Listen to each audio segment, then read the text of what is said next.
Good morning. I'm glad to get a minute or two with you today. And some of these mornings, I know everybody views these at different times, but I want to just encourage you to walk with God today. Let's take this week and commit it to God in prayer. I want to mention also Wednesday nights, we're online still. Another week or two. We're watching the sunset. It was pretty dark Wednesday, in our parking where our parking lot Sundays. There's no lights out there, and the Spanish service had their drive-in Wednesday night, but they've got parking lot lights here. But where we're parking for our drive-in service, there's no lights, and so if you're wondering why, we're going to need to wait a few more weeks, but it won't be much longer. The days will get longer and it'll be lighter, and we'll go from online. And I like preaching to people better than empty pews.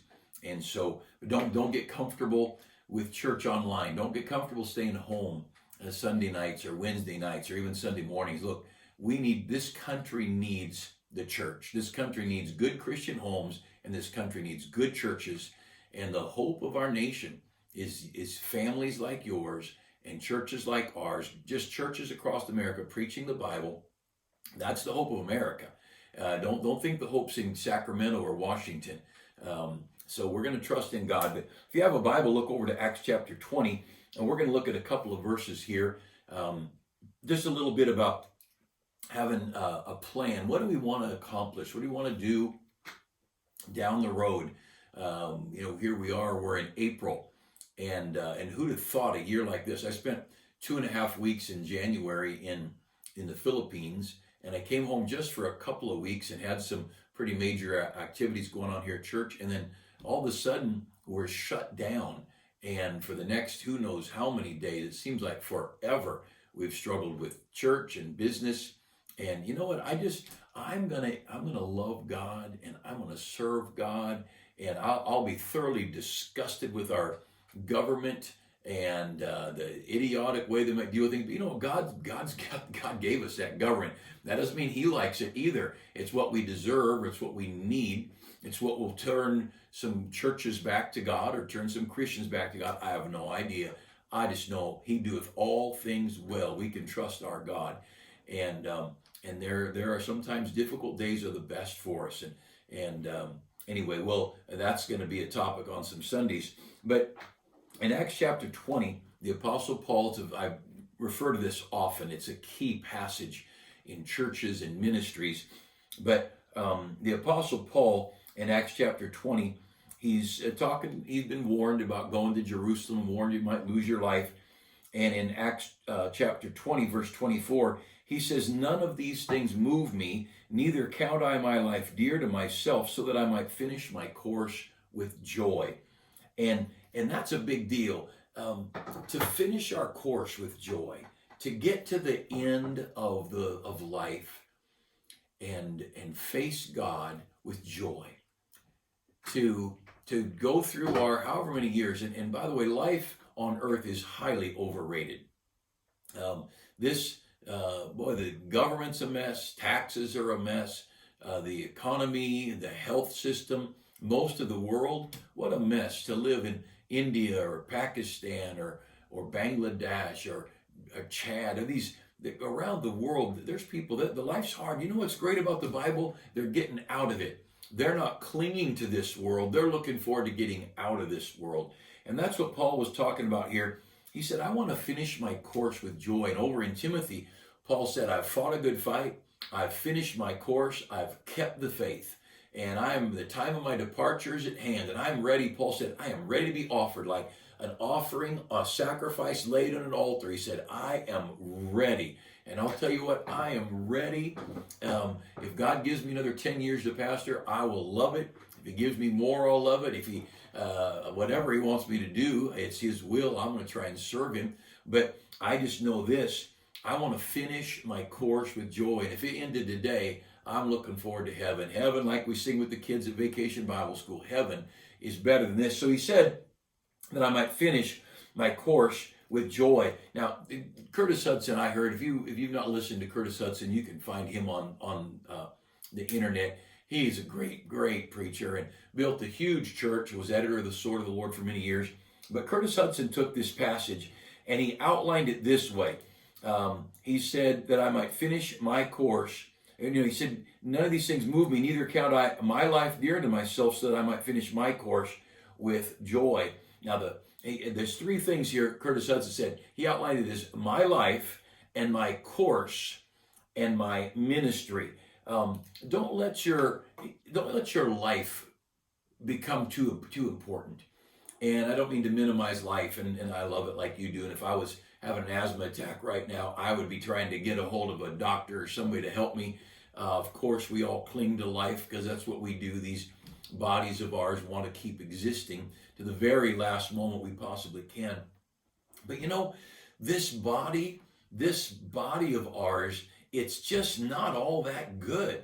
And there's a little window of time that it's a good tool and it works well, and it's like a cheap wrench and they wear out, or a cheap toolbox. The hinges creak and drawers don't slide very well, and man, this old body. And Paul said, he said there in verse 24, neither count I my life dear unto myself. This life of mine, he'd been beaten and shipwrecked and jailed and rocks thrown at him. His old body was weathered and worn by time like an old Chevy Corvair that had never been restored. It was just, his body was beaten up, and he said, you know what, I don't count my life dear to myself. And one of the things that's good to remember if we want to finish our course with joy is to realize our body is a tool to use for God, like money. Money's a tool to use for God. Our body's nothing to cling to, and money's nothing to cling to. Piling up president pictures doesn't make you any happier, doesn't do anything for the world or anything else. Man, to me, the opportunity to give money away, I love it.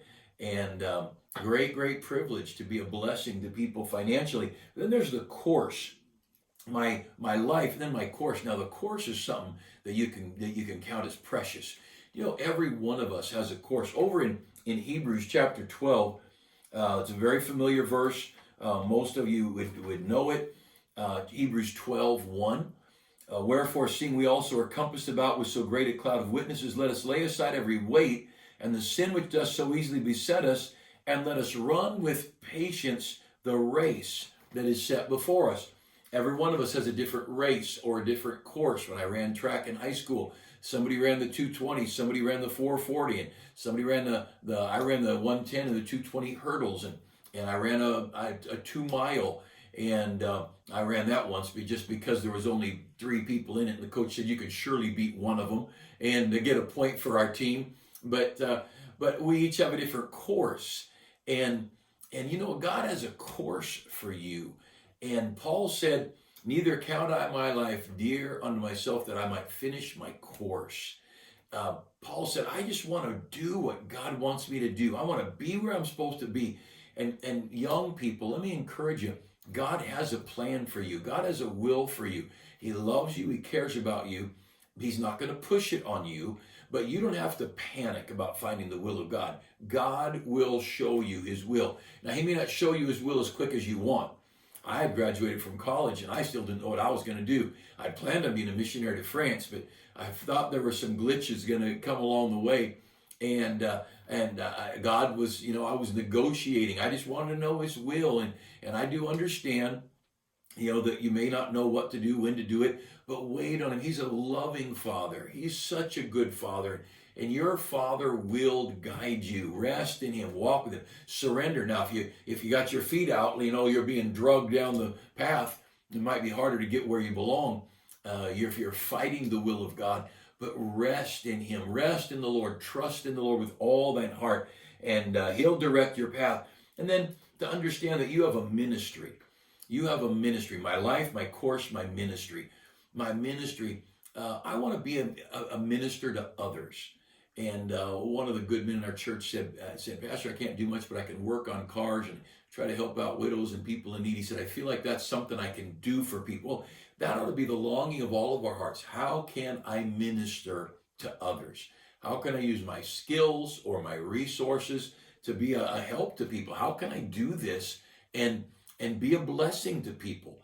And so this great passage in Acts 20:24, neither count I my life dear unto me. Don't count your body and your this worldly thing is so precious, and so that I might finish my course with joy. That's the big thing. Get to the end and say, "Whew, I did it. I'm in heaven, and I made it to the finish line." Not that you got to heaven, but you ran what God wanted you to run, and you did what God wanted you to do. You were that Sunday school teacher. You were the choir member. You worked in the nursery. You drove a Sunday school bus. You witnessed to people. You passed out tracts. I don't know, whatever it is God wants you to do, but that you ran your course and you finished your course. That's important. And then the ministry. Finish my course and the ministry. Let's go through life in the ministry. I had some money given to me recently, and several $100s, and they said, figure out where this needs to go, where a need is.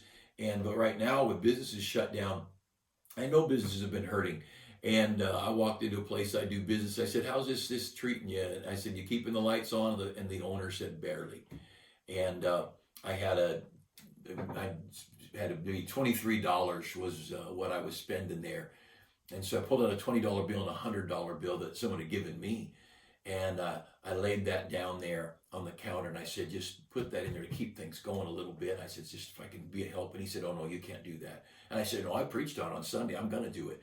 And, he was a little teary, but man, to minister to people, to be a blessing to people, call the shut-ins, write notes to people, help people out. My wife got a beautiful bouquet of flowers from a lady in our church, and it was just I just want to thank you for what you do, and all that brightened my wife's day, because her tightwad husband's not buying her flowers. He's giving his money away. But and how good God is, and we all ought to be seeking to minister. So what is it to finish our course with joy? Number one, don't count this life very precious. This body of mine. Look, some of you are older than me, some of you are younger than me, but I'll tell you, we're all going to get old. We're all going to get wrinkled and out of shape and dead. And I'm looking forward to getting to heaven. The slow journey is not so fun, but one glimpse of his dear face, all sorrow will erase. So bravely run your race till you see Christ, the songwriter wrote. I don't count my life precious, but I do count my course precious, and I do count my ministry to others precious. And my course is pastoring, but my loving on people in our community, that's just ministering. That's just caring about people. And I went in this little donut shop down here, and I don't go in there very often. I love donuts. I could eat donuts every day, but I'm careful not to. But it had been closed a little while, and I wasn't sure why. And I saw it was back open, so I went in there, and I just got a little chocolate-covered, cream-filled donut. And I said, "I am so glad you're open." And I put a $20 bill down there and started to walk out. I said, "I just want you to know I'm glad you're open. I want you to do well." And that was some of that money that was given to me. I want to find people that I can be a blessing to. And whether it be a phone call or kind words, your life is not precious, but your course and your ministry, that's precious, because that's what will allow you to finish your course with joy. You're not going to look in the mirror at 75 or 80 or 85 and say, "You are looking good." You're going to say, "Oh my, this is not good." But your course and your ministry to others, that can bring joy to your heart. And when you get to meet Jesus, well, what joy you'll have then. Have a great Tuesday. Thanks so much for your faithfulness. Pray for our country. Pray for our president. Pray for our poor.